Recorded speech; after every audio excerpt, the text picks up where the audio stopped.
Deep. Plus, it promises to be a night of 1,000 stars, so we've sent our very own trailblazer, Simon Parkin, to find out what meteoric miracle we can expect to see. Beautiful, yes. Like one of those. And talking of rare and rather beautiful things from the wild, let's find out where Simon Parkin is tonight. Wait for it. A meteoric rise for you to stardom tonight, Simon. Do you get it?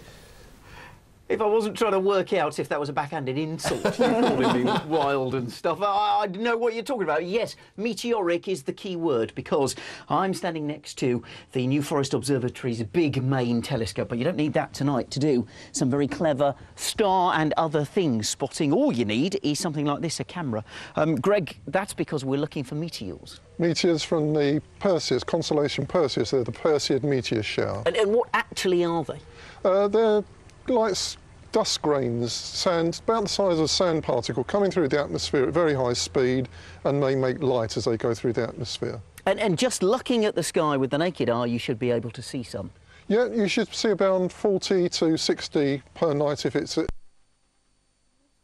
Been out for the previous few nights having a look. Here is a picture that Greg took of the sky last night. The yellow, that's sodium streetlight pollution, I'm afraid, yes. And in the middle is the Milky Way. Milky Way running from the top to the bottom of the picture. And it's off to the left. Off to the left, near the bottom, there's a little streak, and that's a Perseid. OK, excellent. So that's what you're looking out for. Ashley Fuggle in Hawkinge sent in this picture. He was out last night. He reckons he saw about 40 an hour, so that tallies with what you were thinking. And lastly, Paul Hewitt from Longstock took this picture. That's the Chilbolton Observatory. That's no good. That's a radio telescope, yeah. One of those. But he had an open exposure, which is why they're in lines. But there's lots up there to see, isn't there? There is. You'll get satellites, you'll get planes. If you're taking pictures, you'll get all these things, as well as the odd meteor. All you don't want is clouds. Let's see if there are any of those. Here's the forecast. Now, I know you would have done it anyway, but if you are out taking pictures tonight, send them in Meridian weather at ITV.com. Greg, where do we want to look?